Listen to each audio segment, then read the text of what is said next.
D'ailleurs, toujours dans le même dossier là, sur l'avenir de la fonderie Horn, la CSN, qui représente les travailleurs, accentue la pression pour que les paliers gouvernementaux dénouent l'impasse. Roxane, là, il y a la présidente nationale, Caroline Senneville, qui est d'ailleurs venue porter là, le message de ses membres plus tôt aujourd'hui à Rouyn-Noranda. Exactement, André. En conférence de presse, elle et d'autres représentants syndicaux ont martelé que c'est au gouvernement de calmer le jeu dans le dossier. Ils réclament une rencontre d'urgence avec le premier ministre François Legault et dénonce aussi le silence d'Ottawa sur l'enjeu, surtout qu'il y a beaucoup d'incertitudes pour l'avenir de centaines d'emplois liés aux activités industrielles de l'usine.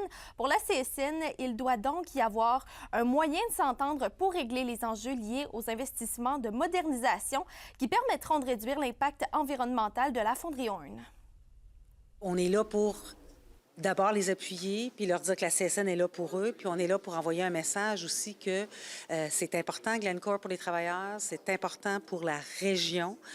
Beaucoup d'emplois indirects, c'est beaucoup d'argent dans l'économie régionale et il faut que le gouvernement fasse ses devoirs, s'assoie avec Glencore, puis qu'on se dote ensemble d'un plan de match pour atteindre les meilleures cibles possibles pour la population, tout en faisant en sorte qu'on garde ce fleuron-là de l'industrie, pas juste au Québec, mais au Canada. C'est la seule fonderie où on fait du cuivre au Canada. Et Roxane, le moral des travailleurs là, ne cesse de se dégrader. Oui, c'est ce que le président du syndicat des travailleurs de la mine Noranda, Sean Smith, a souligné dans un vibrant témoignage où il rappelle que la situation provoque de l'anxiété insoutenable, mais il a tout de même voulu se faire rassurant là, envers ceux et celles qu'il représente. On écoute son puissant message.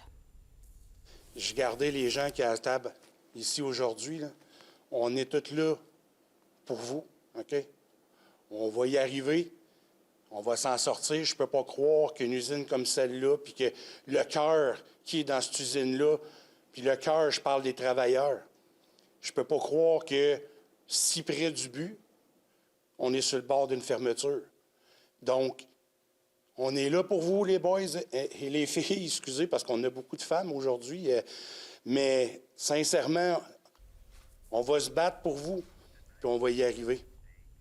En terminant, la CSN compte rester attentive aux discussions entreprises par le comité interministériel mis en place pour l'avenir de l'usine, dont fait partie le ministre du Travail, Jean Boulet. On n'a pas fini d'en entendre parler. Merci beaucoup, Roxane. Je vous en prie.